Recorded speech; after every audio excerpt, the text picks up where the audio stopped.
ये मुद्दा सियासी होने वाला बहुत बड़ी बड़ी तरीके से। आप अगले साल देखिए, चुनाव भी है। हाँ, मैं किसी एक नेता से बात कर रही थी, तो वो बैठे थे सांसद, तो उनको लगातार फोन आया जा रहा था। बेंगलुरु से फोन आ रहा है, फलाना से फोन आ रहा है, समाजवादी पार्टी के सांसद। और जैसे ही उनको फोन आता था तो लगातार एक्स पे, ट्वीट पे ट्वीट। अच्छा, अरे ये कहाँ चला गया, ये 40 किलो दिया था चांदी, ये कहाँ गया, वो फलाना व्यापारी ने इतना दिया था, ये कहाँ गया, आप बताइए कि वो भी है कि नहीं है, बचा हुआ है। तो लगातार वो संपर्क में थे बहुत सारे लोगों के, जिन्होंने उनको फ़ोन किया था कि हम देना चाहते हैं, कहाँ दें। तो फिर उसके बाद एक उन्होंने जिक्र किया, एक और सांसद है जिनके पास हम बैठे थे, राजीव राय साहब, उन्होंने वो पोस्ट भी डाला एक एक्स पे। उसमें एक सोने की मूर्ति है भगवान जी की, तो बोले कि वो सोने की मूर्ति लेके आए, तो वहाँ पे ट्रस्ट वालों ने बोल दिया ये तो हम म्यूज़ियम में लगा देंगे। तो फिर वो फ़ोन किए कि राजीव जी क्या किया जाए, ये तो कह रहे हैं कि म्यूज़ियम में लगा देंगे। तो हम तो नहीं चाहते कि भगवान की मूर्ति म्यूज़ियम में लगे, हम तो चाहते मंदिर में लगे।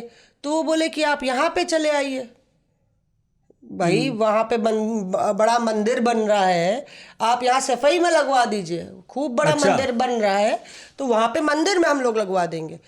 तो फिर जब उन्होंने बोला कि हम मूर्ति लेके जा रहे हैं, और कह रहे हैं कुछ वो 10-20 करोड़ की मूर्ति थी, जितने करोड़ की थी, बाद में देखा कि मीडिया में रिलीज हुआ उसका 3-4 करोड़ रुपए बता के कि 50 करोड़ की मूर्ति।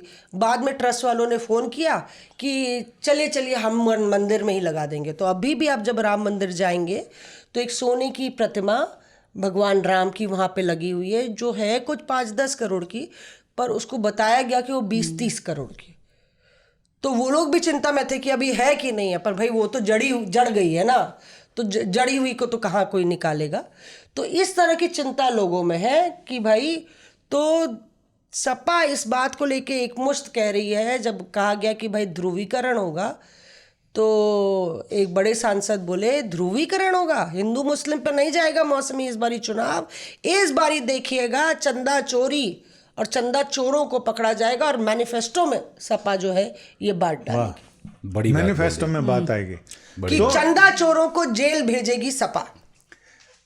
ऐश्वर्या, ऐसे तो भगवान अनमोल है, लेकिन लोग अपने फायदे के लिए भगवान का भी मोल लगा देते हैं। कुछ 10 करोड़ से लेके 30 करोड़ तक का उनका रेंज चला गया है। तो इसमें बीजेपी और विश्व हिंदू परिषद, चूंकि मैं भी बताऊंगा कि विश्व हिंदू परिषद के आप ही तो मिले थे। हाँ, कई लोगों से 2-3 बड़े नेताओं से हमारी बात हुई, तो उन्होंने भी ये बताया कि ये एक तरह की अग्नि परीक्षा है। वो ये नहीं मानते कि इसमें कुछ गड़बड़ हुआ है।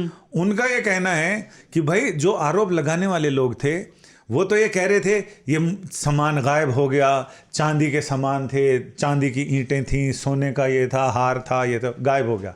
अब धीरे धीरे वो मिल रहा है। उनका कहना है कि जब गायब हुआ तो मिला कैसे। अब आरोप लगाने वालों ने कहा कि वो दिया तो गया था राम जन्मभूमि तीर्थ क्षेत्र न्यास को, तो ये विश्व हिंदू परिषद की प्रॉपर्टी है कारसेवकपुरम, वहां से कैसे बरामद हो रहा है। तो हमने उनसे सवाल पूछा कि भाई ऐसा है कि आलू डाला सोना निकला, तो जब यहां दिया गया तो वहां कैसे पहुंचा। तो इसका भी जवाब था।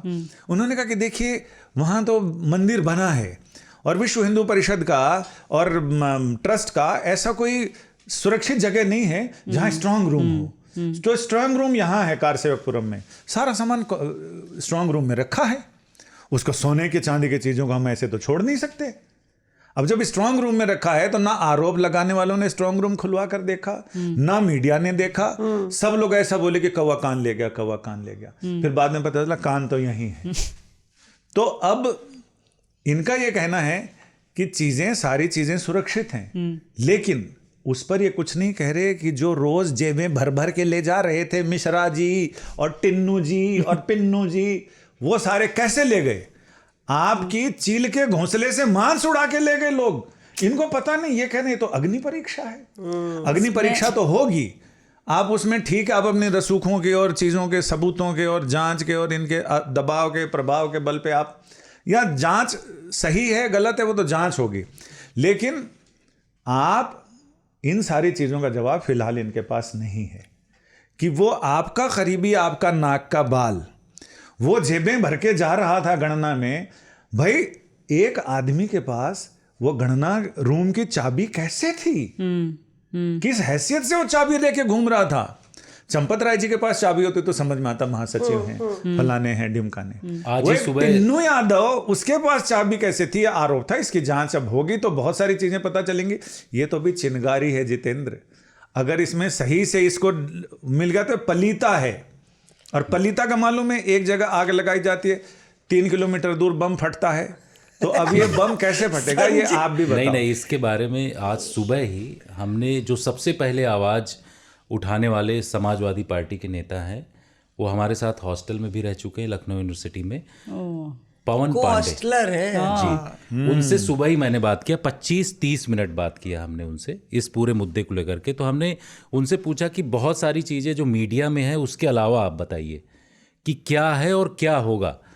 तो उन्होंने कहा कि आपने देखा एक सरसरी निगाह में कि FIR दर्ज हुई 8 लोगों के खिलाफ और अन्य, ये सारा चीज़ आपने देखा। जो FIR दर्ज हुई उस FIR में तो वैसे नाम हैं जो कि प्यादे हैं, कुछ है ही नहीं।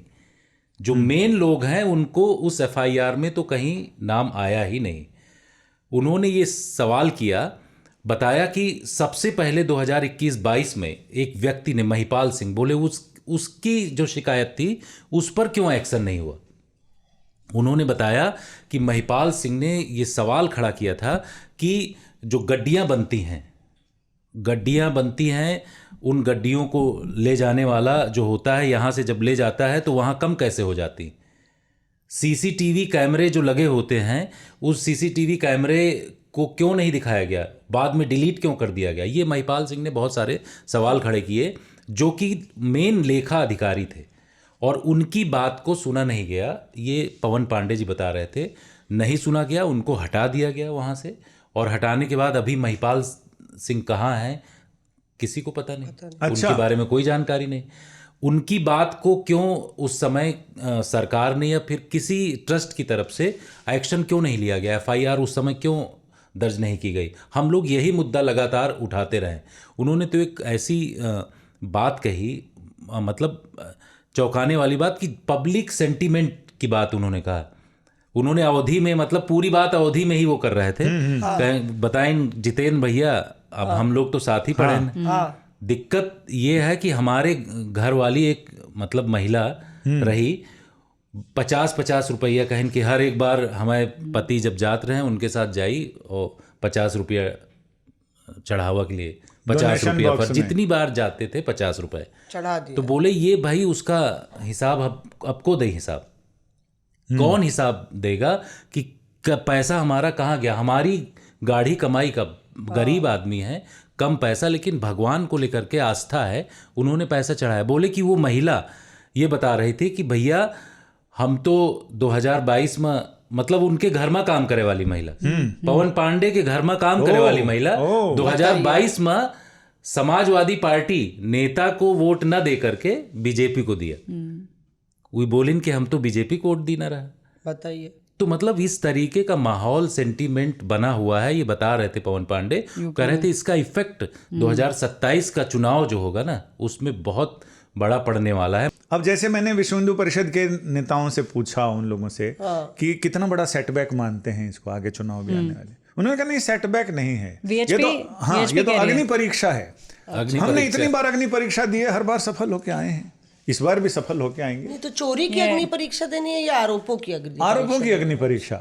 इन्होंने कहा 1984 में जब हमने राम रथ यात्रा निकाली थी, तब भी लोगों ने कहा था हिंदू मुस्लिम भिड़ाने की साजिश है, और उस समय भी हम बेदाग बाहर निकले थे। हम सोचे कि कुछ मीटिंग फीटिंग तो मैंने कंक्लूजन ये किया कि चलिए भाई, अग्नि परीक्षा के आपदा में अवसर है। इससे भी उन्होंने कहा कि ये जांच वांच होगी और सारी चीजें, जहां बदलाव की जरूरत होगी वहां बदलाव होगा, चीजें बदलेंगी और सही दिशा में चीजें आगे बढ़ेंगी। पूछ रहे हैं, ये तो उनका औपचारिक वर्जन है। हम ये कह रहे हैं, उनसे पूछिए आप कि जो मीटिंग अयोध्या में रखे थे वो काहे कैंसिल कर दिए। उसका भी जवाब दिया बहुत अपना परचम लहरा रहे हैं। हमने एक तो उनसे पूछा कि भाई ये आप इसको कितना बड़ा अपराध मानते हैं। ये तो आप लोग कह रहे हैं, बड़ी बड़ी बातें आ रही हैं सामने कि ये जो श्रद्धालु लोग हैं उनकी श्रद्धा के साथ विश्वासघात है, धर्मद्रोह है।